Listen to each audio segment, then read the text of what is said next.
Welcome to the wonderful podcast, Yoga Beyond the Asana. I am Wanda.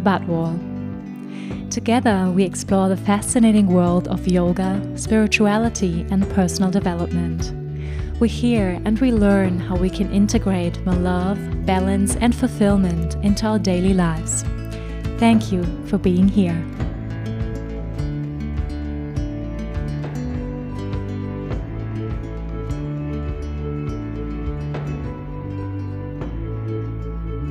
Hello, everyone, and welcome to Yoga Beyond the Asana, the wonderful podcast. I'm so glad that you're here.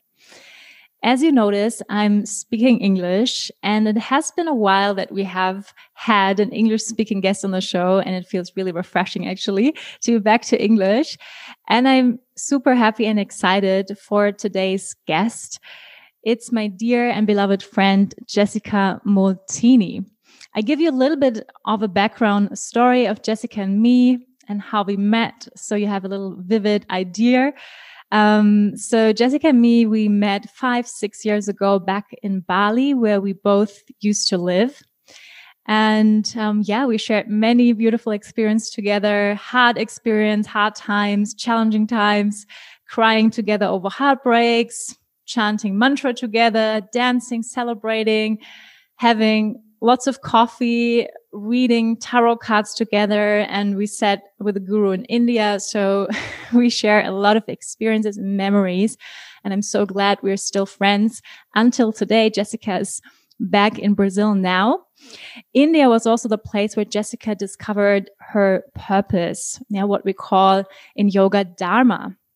Jessica Multini is a mindfulness facilitator and designer. She's trained at UCLA as a mindfulness facilitator and a certified professional mindfulness teacher through IMTA. She offers classes and workshops on the foundation of mindfulness to awaken the feminine wisdom, trauma, and neuro self-regulation skills. She loves integrating nourishing practices with practical skills for self-empowerment, resilience, balance, and joy. I am so happy to talk with Jessica today about her personal path, her major shifting points in her life that brought her to this moment today where she is a mindfulness facilitator, designer, and we will talk about what mindfulness actually is. It's a very often heard word in the modern day society. We hear it very often. In German, it's Achtsamkeit. So we will talk about this practice and how we can actually benefit from this practice, how we can practice more mindfulness in our everyday life. Jessica will guide us through a beautiful meditation. And now I'm super excited to start into the conversation with her. Welcome, Jessica. It's a pleasure to be here with you, Wanda, even though we are far away from each other. I'm in Brazil, you're in Germany. Technology is amazing. It's amazing for us to go beyond the physical distance. And we had amazing experiences in Bali, which made our friendship stronger. And it's just beautiful to see your journey. And it's a pleasure to be here with your followers, with your community, and sharing something that I'm completely passionate about it, which is mindfulness. Transformed my life, and it's the purpose of my life as well. I'm very excited to get into it with you. I think it's so special. Maybe our listeners can relate to it if you have a friend and you went through some very special time together as we had, and to see each other grow and develop. And it's such a pleasure today that we sit here, and I think I'm allowed to say that I'm so proud of you, how far you've come, which path you took. And I'm so excited also that my followers, my friends, my students get to know you now here. So Jessica, the first question I want to ask you, and I like to ask every guest actually, is what moves you right now? What moves me right now? Wow, that's a very interesting question. I feel what really moves me right now, it's purpose. It's connect, true mindfulness, true space and silence really create a space to listen what inspires me in this very moment. And that moves me, that moves me a lot. And definitely beauty and mindfulness has a huge play in my decisions and the things I work on, the things I create. And I'm a designer, as you mentioned before. So that's why I mentioned beauty, because I feel that really moves me. I love beautiful things. I love creating. I love inspiring. Everything that inspires me, I want to share with other people. So through this space of silence, this inspiration overflows and moves me. Beautiful. Thank you. Can you take us back into your life a little bit, onto your personal journey? Because I guess you were not born as a mindfulness facilitator, right? So something usually happens in our life before we go into the inner path. And I know a little bit about your history. I think you worked at a bank. So very different life today now. So can you please take us a little bit onto your personal journey? What were major shifting points for you where you changed your life? Yeah, sure. I love talking about this because it's a reflection for myself as well to notice all the changes that happened in my life and also honor those, especially right now that I'm in my hometown where I grew up. I grew up in Brazil, in São Paulo, which is one of the biggest cities in the world. Wow, how many people live there? 17 million. 17 million? Yes. Oh my God. I think it's a lot of people. Wow, that's huge. It's huge. And I grew up in this mindset, which is very much similar to New York City, where, people want to make money and have successful careers and, have like status and power. And being raised in a city where those values are so strong, I grew up believing that I should do the same, that I should, have a career, great job where I could make a lot of money. I started studying psychology, and I got a job in a bank.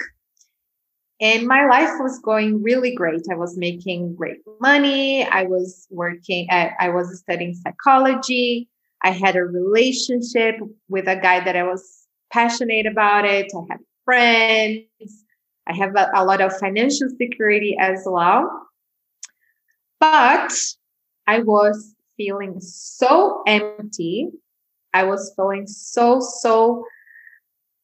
empty. That's the word that comes from me. I would look around to other people around me, my friends and, family. And I would see them like, wow, they are so sure about what they want in their life. And they are so happy and successful. And I was feeling broken. For some reason, I felt like I wasn't doing what I want to do. I didn't have a sense of purpose. Even though I chose to work in that place and study psychology, I was really disconnected from myself. And I would compare myself to everyone that I would see, thinking that they were happy, thinking that they were fulfilled. And that was really real for me in that moment. The comparison was very strong, and the comparison made me feel not belonging to the life that I was living here in the city. And this disconnection that I was feeling led to some serious symptoms. I would have some panic attacks once in a while, which are so uncomfortable. Whoever had a panic attack before knows how strong it is for the body, very unsettling, very physical. I would have also some anxiety. I would have anxiety, basically every week. And those two symptoms led to a hidden depression. Very subtle, but I wouldn't recognize in that moment of my life. And this unhappiness somehow really helped me to change my life. I was really suffering. It was a very happy suffering, but it wasn't the suffering of someone that didn't have money or, didn't have friends. It was the suffering of internal suffering, a suffering of disconnection and not knowing and not feeling belonging and fulfilled with my purpose. And the symptoms just grew over time really strongly to a point that I decided to ask for help. And I met some people here in Brazil, a community, a spiritual community, where I started doing some psychological therapy work. And that led me to a big change. After working with this community, after a couple of months, I got fired from my job and I decided to go to India and give myself space. So you traveled to India. You've never been in India before, I guess.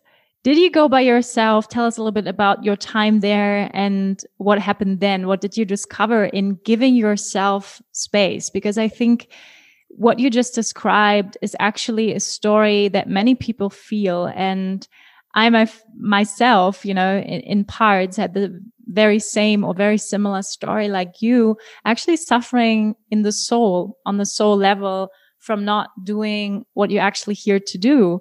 So I think many people feel that and maybe even feel not allowed to be suffering because on the material level, they have everything, right? But there was this emptiness that you shared, that you felt inside, and that led you to this journey, this inner journey. You went to India. So what happened then when you arrived? Yes, you said everything right now, and was confusing, for me, like question, like if I have all this, that I learned to be right, I have all the money I need, I have friends, I have a relationship, why am I feeling empty? Why I'm not happy? And so going to India and creating a space meant to me just to allow myself to explore all the things that I didn't allow myself to explore, to be following the American dream, let's say like that. And I just did nothing. I just allowed myself to do nothing. So I went to India by myself. I didn't know anybody. I met some people through this spiritual community where the teacher that I was studying with, he had an ashram in Rishikesh. And so I knew him. And I heard about some people, and some friends that I made here in Brazil gave me contacts of guest house and other people that would come later on to India to be in the same ashram. And I just followed my intuition. And when I got there, I wasn't scared. I wasn't feeling, I just felt very guided. And I started working as a volunteer at the ashram, which was very inspiring for me. And through the volunteer work, I started making friends. And I just created a very sweet routine for me, like waking up in the morning, doing some meditation, and then practicing yoga. I would create some space during the day to journal and write and just give myself a space to feel what my purpose was. And without rushing, without pressuring myself, but just by enjoying that experience. And it was one of the most beautiful moments of my life. It was just like being a child again, playful, fearless, curious, and open to whatever life was bringing me. And I have to say that Rishikesh is a very special place. It's like a playground. You know, it's a sacred town in northern India, and you have nice little cafes around and the river Ganga. So it was the perfect place to explore. And how did you come then to find as one of your purposes today to actually create beautiful malas, beautiful prayer beads? Yes. So everything started there actually when you've been Rishikesh, so you know exactly what I mean. And whoever also is listening today and went to Rishikesh might get a sense of it. And I really allowed myself to explore everything. So I did, as I said, meditation, yoga, journal. I was also dancing. I did a lot of dance. I gave myself the permission to explore creativity. And I met some Nepalese people there that they were designing clothes for me. I was like, okay, I want to make some clothes. And then I would buy the fabrics and bring to the Nepalese tailors, and they would help me to design the clothes. And that was really fun.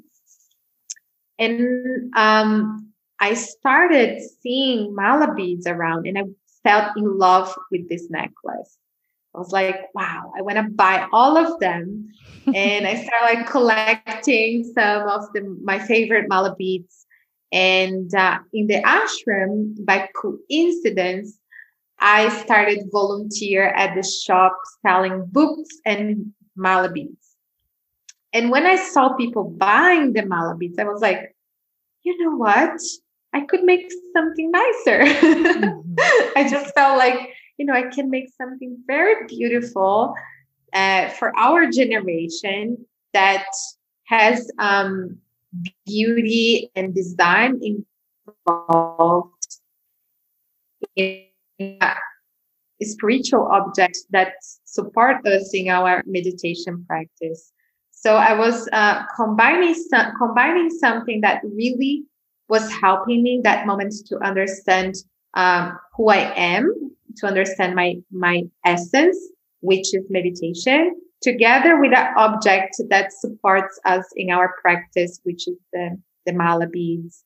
So my designing journey started right there, volunteering and just, allowing myself to be creative.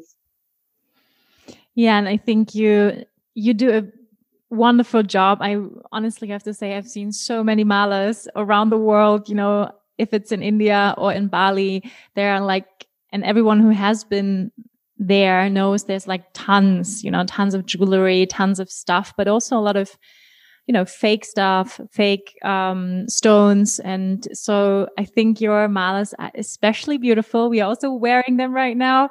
And, I became a total fan of your art, your designs. And so for everyone listening who has no idea what we're actually talking about, can you just sum up briefly what is a mala and how can we actually practice with this? How can it be of benefit also in our meditation? Sure. So mala beads are a set of beads that they are used in many different traditions. We think it's just like in Hinduism, but they are actually, you can see them in Christianism as the rosary. You see at Buddhism as a mala as well. And at the Islam, I don't remember exactly the name, but they also have. And they are designed with, in Hinduism, the malas that I design, they have a specific number of beads, which are 108. And in the Vedic tradition, this number represents the number that is infinite dividable. So it's represents the creation and the infinite possibilities of creation. So it's a mystic number. And when we combine this beautiful beads, which, the mala beads can be made with crystals and also with rudraksha, which is a seed that it's originally from Asia. You can find them specifically in India and also in Indonesia. And the rudraksha seed has a calming property that is also used in Ayurveda to calm the body. They use as a food, as a powder, and helps with heart diseases and other things as well. So combining the crystals, which also have a healing property, together with the rudraksha, they are, a very powerful spiritual necklace. And traditionally, in those cultures, we use the mala beads to focus our attention by counting each bead as a number. For example, we are seated in meditation. We take our mala beads on our hands and we count each bead as using a mantra. For example, Om Namah Shivaya, one after another until the necklace is, all the beads are counted. Or we can count a number, 1, 2, 3, or an affirmation, I am enough. And by repeating this chanting, this counting, or those mantras, we focus our attention in this. We focus our attention in this action, in an object, and by doing that, we are practicing meditation and help us to be present in the moment. It's a very devotional practice, and they say as well that is a way of purifying our hearts and mind. Beautiful. Thank you so much.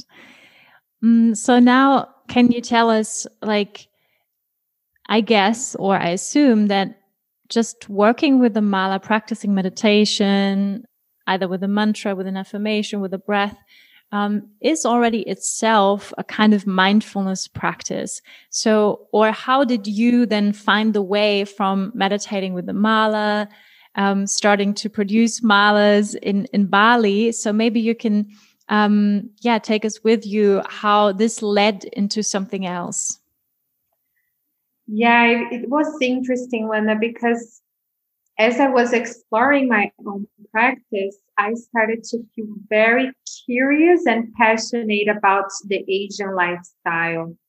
So from India, being with that culture, seeing how they live, integrating those practices into their daily life, I started, to fall in love with that culture, and I decided to find a base in Asia, and it was in Bali. And Bali, as you know really well because you live there, it's a place where it's very inspiring, it's very creative, and was the perfect environment for me to start exploring the designing of those objects. And as well, in Bali, they have a very beautiful spiritual practice with a lot of, where they integrate a lot of offering, a lot of prayers. They also use the mala beads in their practices. And I felt like I want to breathe this every day. I want to experience in my veins this lifestyle, because that was what I was looking for here in the city. And I wasn't finding anywhere else. And I felt a huge sense of purpose and beauty and meaning that was lacking in my life. So that, emptiness that I was feeling back here went away. And I felt like a huge feeling of fulfillment and belonging. So I also had the opportunity to travel to Japan and see how was the Buddhism there. And I did some Zen meditation training. I went to Vietnam. I went to many other countries in Asia, and I'm very interested in anthropology and also understand people's lifestyle in Asia, where they include those rituals into their daily lives. And I started seeing like, okay, so it's possible to have a life where we combine our modern lifestyle together with meaning and ritual. And I started studying deeply, the practices. But as you know, in Asia, it's very intuitive. Of course, we have like a really old history of study, 5,000 years of yoga and meditation and Ayurvedic medicine. But it's very intuitive. And I found that I really wanted to study more meditation. And I felt this calling to study in a way that is more scientific and could give me a different perspective from the intuitive side. So that's why mindfulness came to my life. And UCLA, which is a very respected university in the States, they have one of the best mindfulness program in the world. And I found that, when I found out that they had mindfulness awareness research center there, I just got so excited. I was like, I can't believe this turned into a serious field of study, and that they are doing research around the benefits of mindfulness together with American communities and different situations and settings. And as soon as I heard about this program, I signed up for, and it has been an incredible journey to integrate, both experiences, the intuitive, emotional, the intuitive experience to scientific experience as well. Yeah, wow. Thank you. I'm really excited to go a little bit deeper into this. But before we do this, let's clarify this term mindfulness for everyone. So in German, it's Achtsamkeit. And maybe you could tell us about the importance of mindfulness, also in relation to meditation, Buddhism, and where can we find mindfulness? How can we practice it? Only meditation or in our everyday life? So maybe you can define this word for us first. Sure, you can. Mindfulness is a ancient practice. It came from Buddhism for sure. We have I love honoring the roots and where this practice comes from, and I think it's very important. But the importance of mindfulness, why so cool? It's because we don't need it to have any religion to practice. It's they call it as a secular practice, which means that it's open for everyone from all genders, all religions or non-religious people.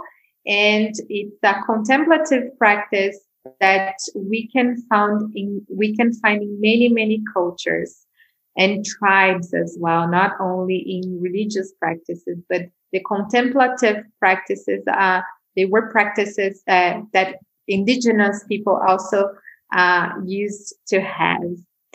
And you will hear many different definitions about mindfulness, what mindfulness actually is. And I like to share from my own experience and what mindfulness is for me. Yes, please. And for me, mindfulness is our ability, our capacity to be present with the experiences that we are having in this very moment with openness and curiosity, which means if we look to a child and we see the child playing, or eating, the child is fully immersed in that experience. If you try to talk to a child, he will look at you like it will not give you any attention, because the child is fully there experiencing that moment. And all of us, we had this capacity when we were a child. We all had the ability to be present. But because we were conditioned by society, by education, and by our parents, we stopped using this area of our brain that is about being present, which is our the right hemisphere of our brain. So we grew up learning that we needed to work, we need to think, we have to be very analytical. So we are training a lot one area of our brain. It's like a muscle. When we go to the gym and we want to, okay, I'm going to just work out on my arms. And then you forget to work out your legs. You come out of, after some months, your arms get super strong, but you have very skinny legs. And that is very, not balanced. And that's what is working in our humanity.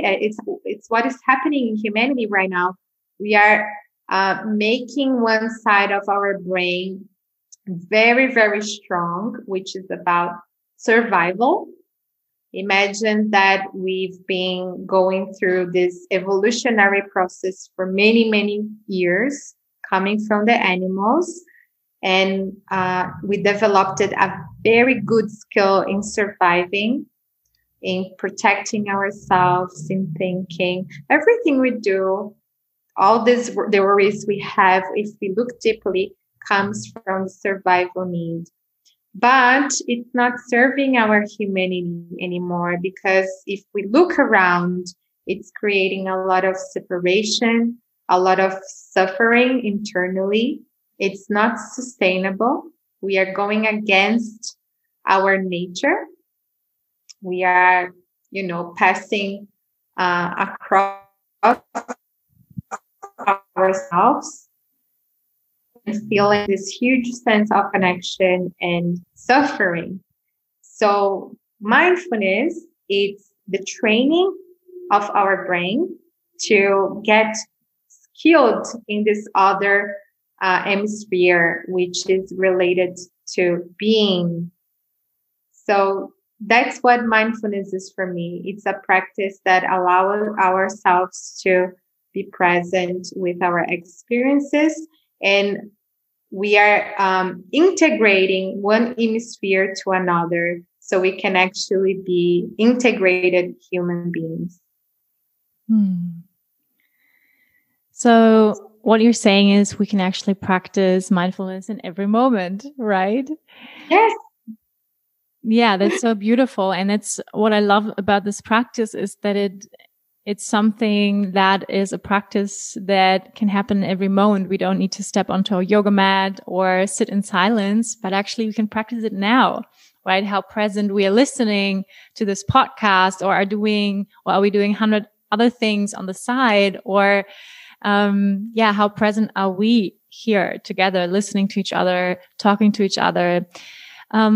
So could we do a little mindfulness practice right now together? Something Absolutely. We can do right now? For sure. And thank you for saying that, Wanda. It was a great, very complimentary comment, which many times, just to take this hook and not forget to mention, many times we think that meditation is only seated meditation. But there, as you said, there are many ways that we can actually practice being present. It can be eating, walking, having a conversation with somebody, listening to the podcast, for example, and taking each opportunity of this very, very moment just to be present. And the more we do it, the better we get at it. It's like playing an instrument. And yes, I would love to offer a practice. So it's going to be one of the foundational practices that I do for myself and for my students. And we begin by finding a comfortable posture. Mm-hmm. It can be seated in a meditation cushion, in a chair, in your bed, couch, or even lying down if you have any back or knee injury. What is important here is that you feel comfortable, honoring your body. We're going to place our hands on our thighs, knees, or touching each other, whatever works for you. You can close your eyes or leave it open if it's safer for you. If you choose to be with your eyes open, you can just have a soft gaze looking to a fixed point in front of you or on the floor. We're gonna just take a breath or two here in your own time. Just notice how you're feeling right now after listening to this podcast, to this conversation. Noticing your body. And I want to invite you to bring your attention to your feet or legs. Noticing your feet or legs connected to the ground, to the earth beneath you. Feeling the support, feeling held by earth, and just noticing the ground.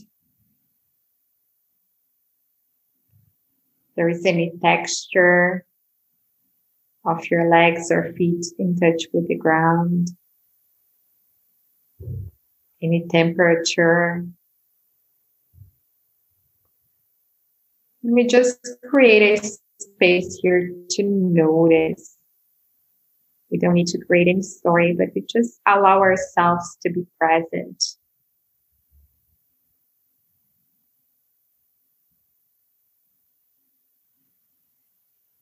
Now we bring our attention to our hands, in touch with our knees, thighs, or in touch with each other. Noticing the temperature of our hands. If there is any texture, sensations like tingling, itching. Just pay attention to what calls your attention right now in this very moment.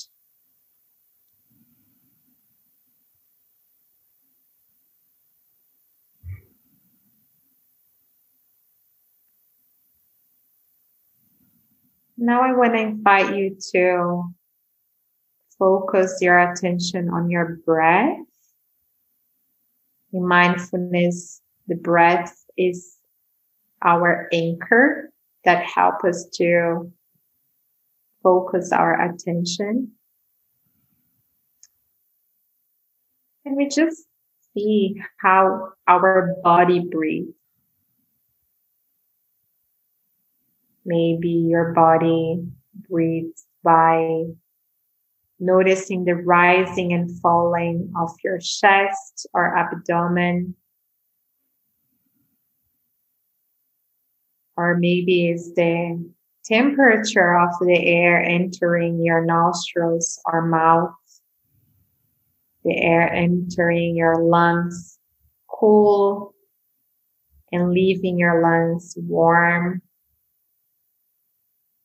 You can experiment here and see which way your body breathes in a way that is easy, natural for you. You can place a hand on your chest or abdomen if it's difficult for you to notice your breath. And we're going to create a space here to be 1 minute practicing the mindfulness of our breath. Just being present with it. One breath after another. When one breath ends, another breath begins. You can even stay mentally breathing in and breathing out. Breathing in and breathing out. So let's begin this 1 minute. And whenever the time is over, I will guide you to the next step of this meditation. So let's begin.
Okay. Just take a deep breath in and a deep breath out. And just notice how you're feeling right now after practicing a little bit of mindfulness. Noticing your body. Noticing how you're feeling. Just creating a space here to observe what is. And now we're going to bring our attention to our feet, connected to the ground, noticing our feet. And now bringing our attention to notice our hands. And we bring this meditation session to a close by moving our fingers and toes, giving a stretch if that feels good for you. And whenever you're ready, you can open your eyes. And I hope you enjoyed. How was that for you, Wanda? Very much. I enjoyed very much. Thank you so much. Yeah, I feel super relaxed now and very calm, very home, very beautiful. I have a few more questions around mindfulness. So what would you say brought mindfulness to your life, mindfulness meditation, mindfulness practice in everyday life? And how would you, Jessica, be different if you wouldn't have found the tools of meditation and mindfulness today? So it just as a contrast for us to know what effects did mindfulness practice have on your life so far? Hi, Wanda. I have to say that if I didn't have this practice in my life, I definitely would be suffering. I would be stuck in the same spot as I was when I was working at the bank, suffering with anxiety, panic attacks, and depression. I was very fortunate to be introduced to this practice, and it was so transformative, and it still is so transformative to, bring a sense of quality, ease, and peace to my daily life. And I notice when I don't practice meditation every day, which now is part of my mind hygiene, is how I call it. It's like brushing my teeth and having a shower and eating. It's definitely my mind hygiene. And when I don't do it, I see that I become very reactive to situations. If I get a message from somebody being a little bit more, triggering, instead of act consciously, I react, which is very different. And doesn't matter if I'm, practicing this for over 7 years. I'm a human, and I have, my human qualities and defects as well. I'm not perfect, and I make mistakes. And that's why I practice mindfulness, because it helps me to become a better human being every day. And I want to practice daily because, I relate to people better. In the end, I relate to myself better. I'm more compassionate towards me, and being more compassionate towards myself, I can also be more compassionate towards others. So I see that it's not only for my individual benefit, but when we start practicing more and more, it becomes kind of a social responsibility. There is a huge social impact, and it's very inspiring. So what do you think would happen if the whole world would practice mindfulness, and how would that affect our world and our coexistence? You think it's a solution? I believe it's possible. Mm-hmm. Yeah, I think that's the mission of mindfulness, at least for myself and for my mentors and neuroscientists that have been studying through UCLA. We believe that we are in an integration process of the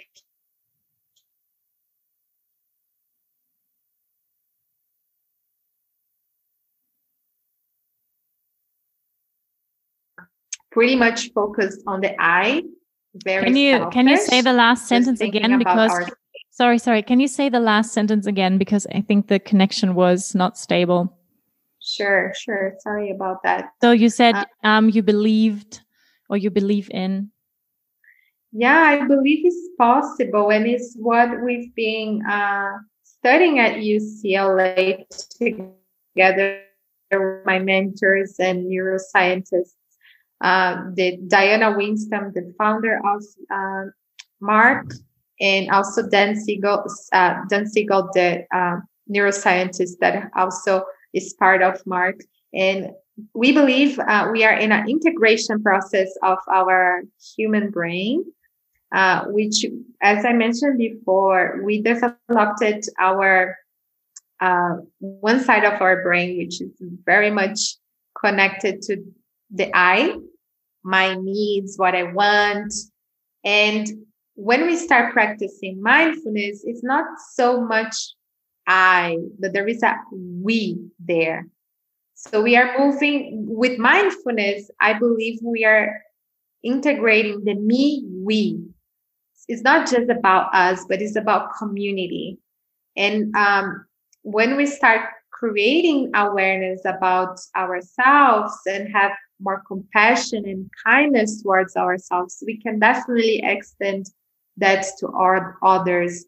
And I see that there is a huge potential in transforming our world when we are more, present, loving, kind, and compassionate towards each other. So yeah, I think it's possible. Beautiful. Thank you so much.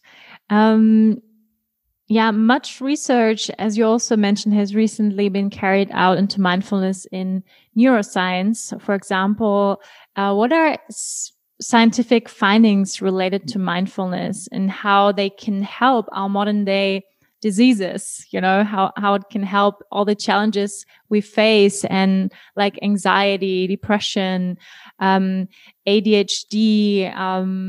stress, all this modern day lifestyle, diseases and imbalances we are facing. So maybe you can speak a little bit about that. Sure.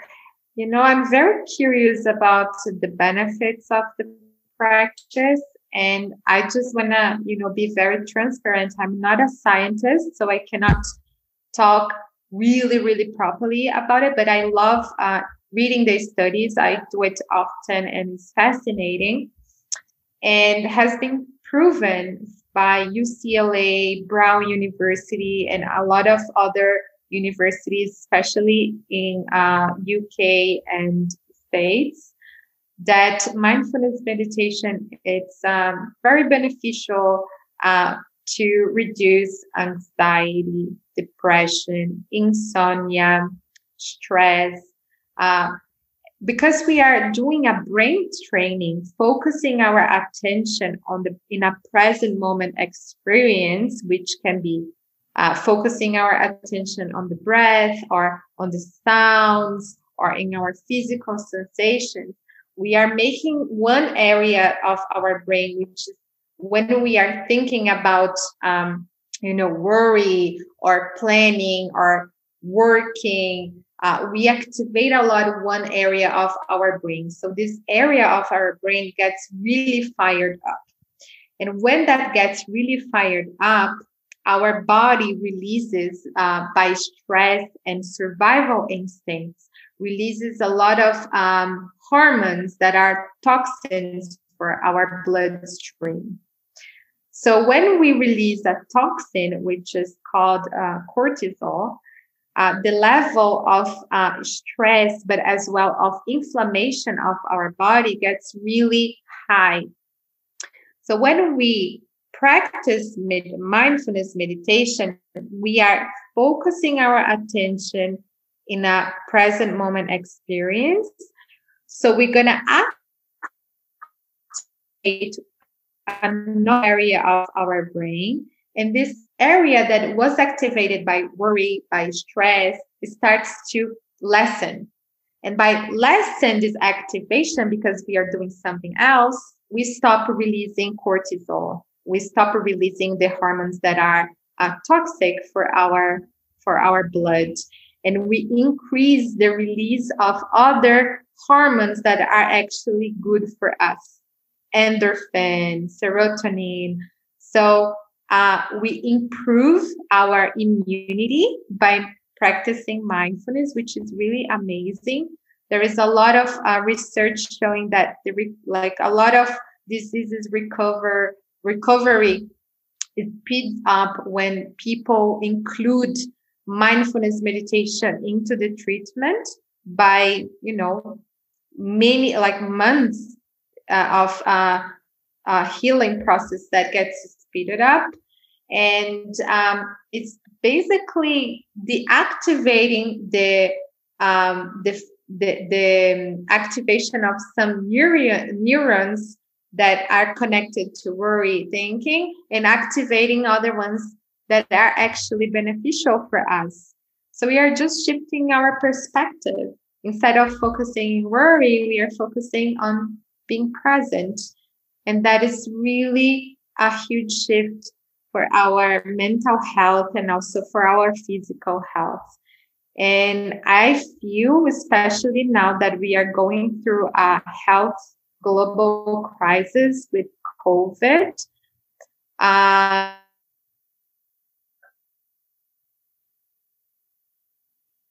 and mindfulness has been crucial for our health, not only mental health, but also for the to strengthen our immune system, which we think that we just do that by going to the doctor or taking vitamins, but actually stress is one of the main reasons why we get sick.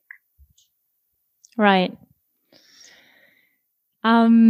So could you tell us because I think it's really important, as you also mentioned before, to have someone who guides you into mindfulness, someone who helps you to practice it and to know how you do it. And what are some practices, simple practices you do during the day? Do you walk especially slow when you go, I don't know, shopping? Or, what are some very simple practices you integrate into your everyday life and people can also practice?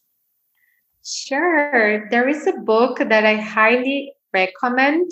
It's called Training a Wild Elephant, which has really beautiful, easy daily practices that we can integrate to our daily life. And one of them that I do often, it's, for example, 1 week I do brushing my teeth with mindfulness. So I do it. I look to the mirror, I brush my teeth, I really feel the texture of the toothpaste and the feelings that I have in my mouth. So that's really easy because we do it every day in the morning and at night at least. And we just have to remember to do it. The mindfulness practice, the main challenging is to remember to do it. And I also love doing the eating meditation. So when I'm, about to have my breakfast, especially in the morning, I take my morning very slow. I sit down, I have my cup of tea, and I enjoy the taste of my tea, the warmth, how that feels in my body. I take the first bite of my food and I feel the texture, the flavors, how it feels in my body. Exactly what we did here with the breath, but with the food or the drink I'm having. So that's 2 practices that I love doing besides my meditation seated practice. And as well, movement, body movement practices, just like moving my body like a dance, but just feeling, my body with a lot of awareness, with a lot of presence, and allowing my body to make the movements that he wants. And that feels really, really nice. Do you have one, Wanda? Or many? A mindfulness practice? Well, my meditation practice for sure. And definitely the eating, the prayer. So I usually always pray before having food, slowing down, closing the eyes. And definitely also when we walk with the dogs in nature, I try to be, especially, no phone, to be very present, to really feel, the temperature, to feel the quality of the light, to, the quality of the air I'm breathing. So I think it's something that's, definitely, yoga is a mindfulness practice if you do it right. So absolutely. Body. And the way I teach is very mindful, is very, it's always an integration with the breath. So we don't rush through the asanas, I think many, many styles of yoga are way too fast. It's no mindfulness practice. You cannot be aware of the breath because the movement is way too fast. And I think that's missing the whole point of yoga. So I think definitely my yoga practice, the asana practice, the pranayama, my mantra meditation, walking through nature, eating. So these are some mindfulness practices I definitely do. But I also think what is really important to mention also is that it really requires to slow down the whole pace of your life. And in order to practice mindfulness, and that's the whole thing that I think we're suffering under as humanity, is that our life has become so crazy fast. It's like light speed. And that's something I'm also, suffering from, that sometimes I just do a lot, and that means I also have to do things fast. So sometimes I'm really missing to be able to, my mornings are also usually quite slow.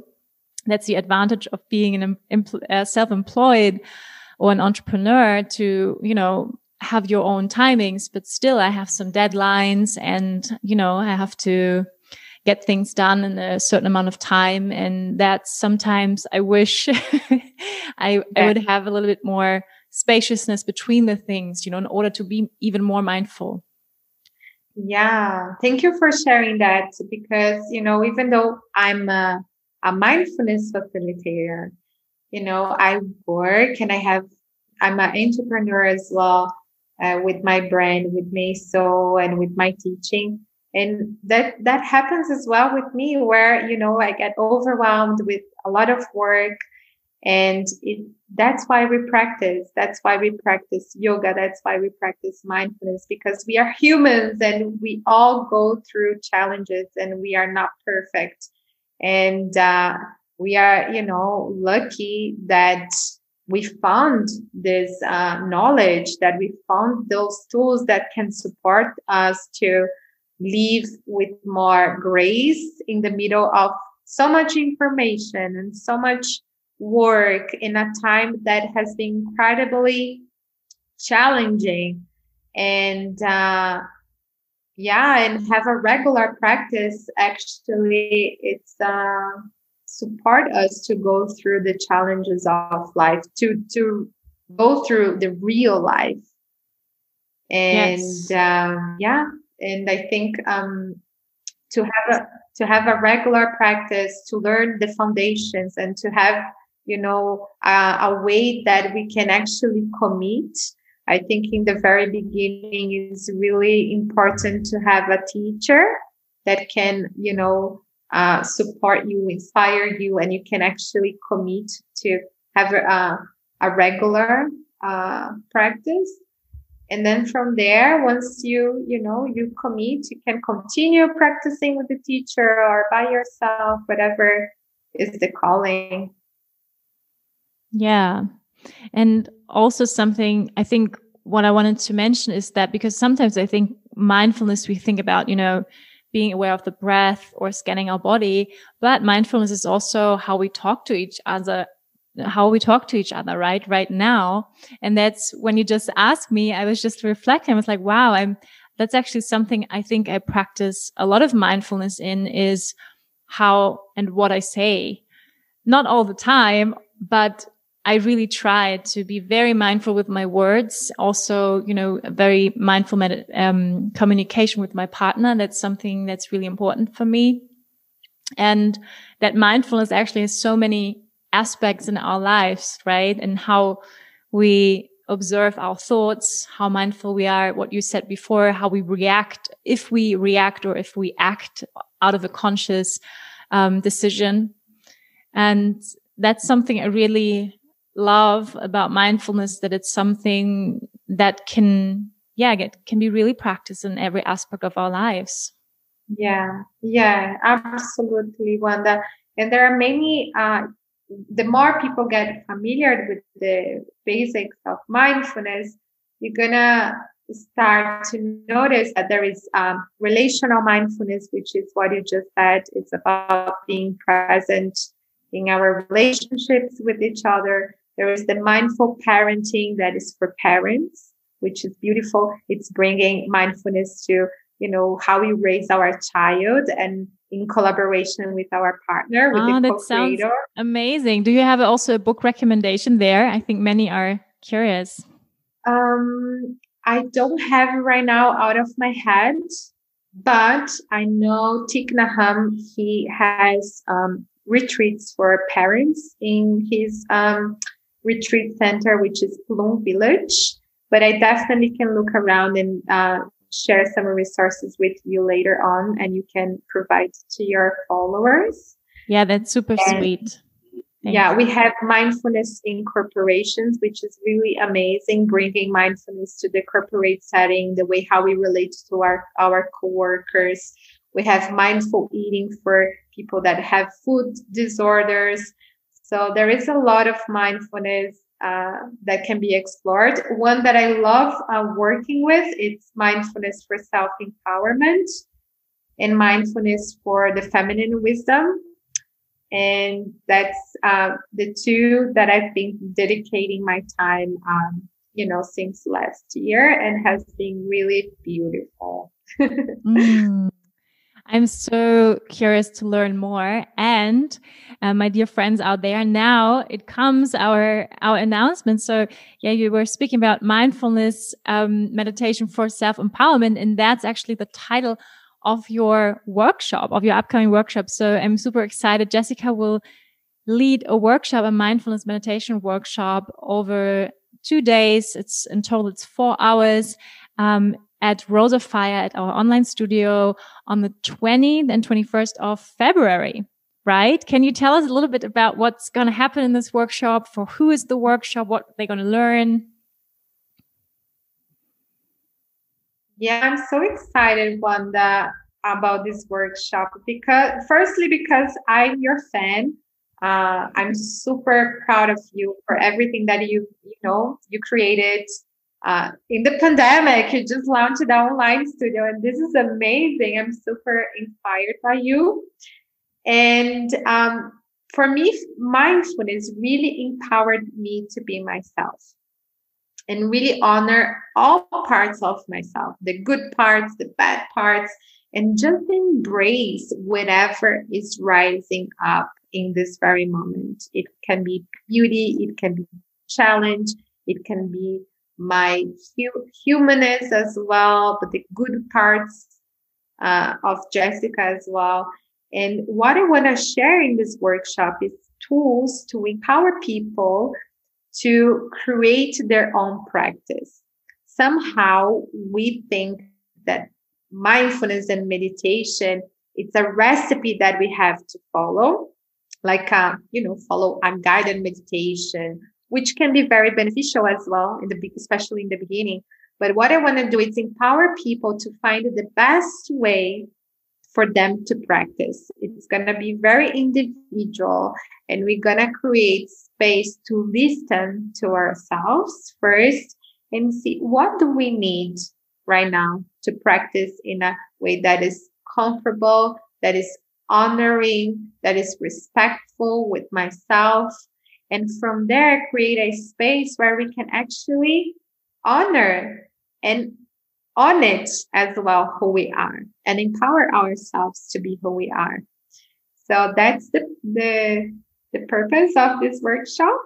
And we're gonna learn the basic tools of mindfulness.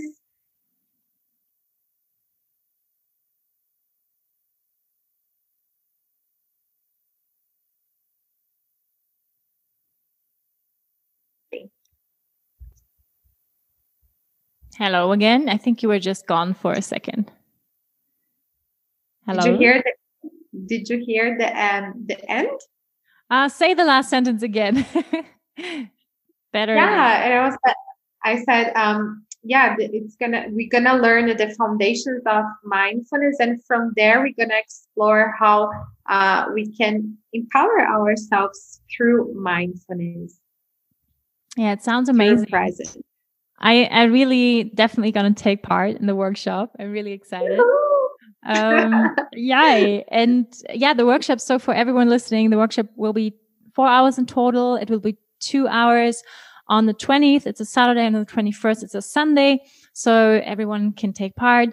And all the information you will find on my on the website of Rose of Fire, and on Everspot. And for everyone who is listening to this podcast episode at a later point of time, like after February, after the date, don't worry, you can still take part in the workshop. So we will record it, and you will be still able to purchase the mindfulness meditation course at a later point of time. Yeah. So don't worry. And you will find, I will put everything, all the notes and the link in the show notes. So if you want to take part, you just have to follow the link in the show notes. And also we will put book recommendations of Jessica about mindfulness practices, the books you mentioned about the taming the elephant or something, training the elephant, taming would be also good. Yeah.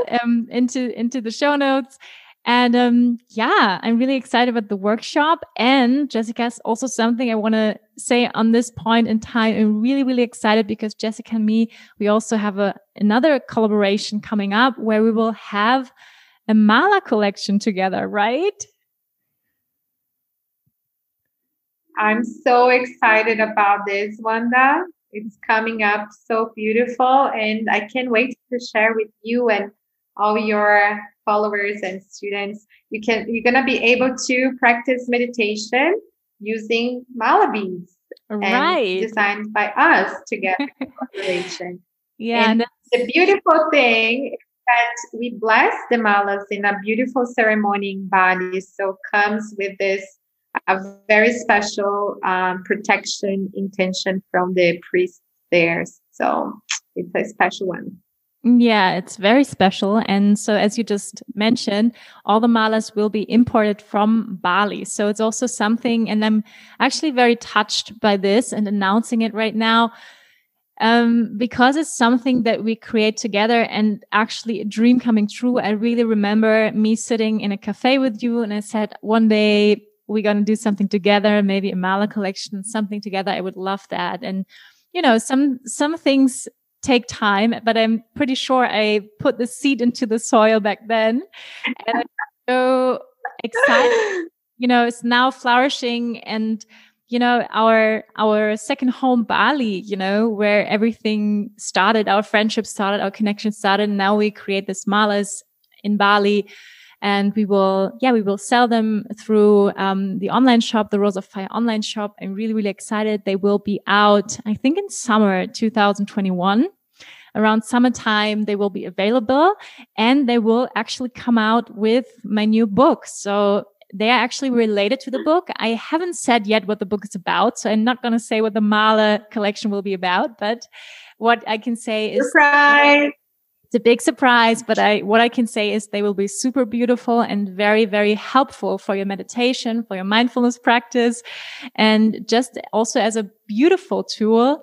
Also as a jewelry piece, something you want to wear, something you want to work with in your personal practices. So I'm super, super excited for this too. Yay. Yeah, Jessica. It's an honor. So it's we are. Yeah. Sorry, what did you say? No, I wanted to say it's an honor to be co-creating so many beautiful things with you. As you mentioned before, we were planting seeds, dreaming about in Bali, you know, about many possibilities.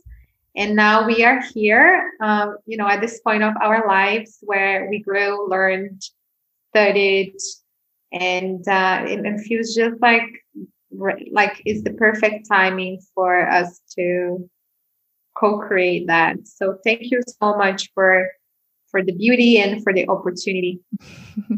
Thank you so much, love. And yeah, thank you so much for this conversation. I really, really enjoyed it a lot.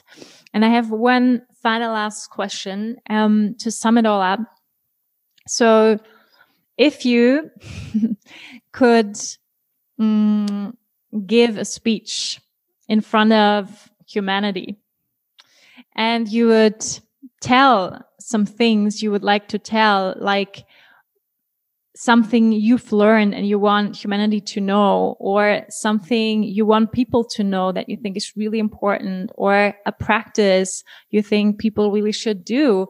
If that would be, you can say one thing or also three things, something that comes spontaneously to mind. Yeah. It's a huge one. It's a big one. I felt so emotional. I would say that presence is love. When we are, for example, with our parents and they are really present with us, we feel the love. And when we are present with ourselves, we are giving ourselves love. And whatever we do with presence, we are doing that with love. And we don't need it to wait somebody to give presence to ourselves.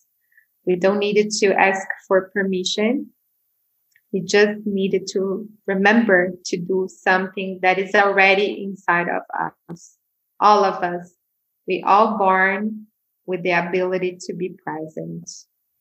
And through love and presence, we can heal and overcome our suffering. Thank you so much. That was beautiful. Thank you. Yeah, thank you again so much, Jessica, for your time and your wisdom and your work and your being. Yeah, and I'm really looking forward to your workshop, and really please everyone come. And yeah, really, yeah, gift yourself these benefits of this beautiful practice that can really change your life. And I'm really looking forward to this workshop, to collaborate with you, Jessica, to our collection and everything that's gonna come. Thank you so much. I love you. Thank you, Wanda. Besides all these amazing things you create with your yoga, with your beauty, with your playing mantras, kirtans, books, you're also an amazing woman and such a dear friend to me. Thank you for everything. And I'm excited to see some faces on the workshop. So yes, I hope me too. I love you. Thank you so much. Bye. And bye, everyone who is listening. Thank you so much for your time.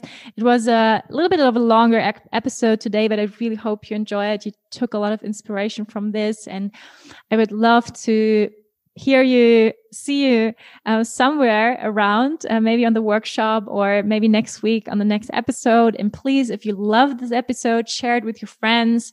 Leave a review on Apple iTunes. I would really appreciate that. Thank you so much for listening and for your support. Lots of love to you, and namaste.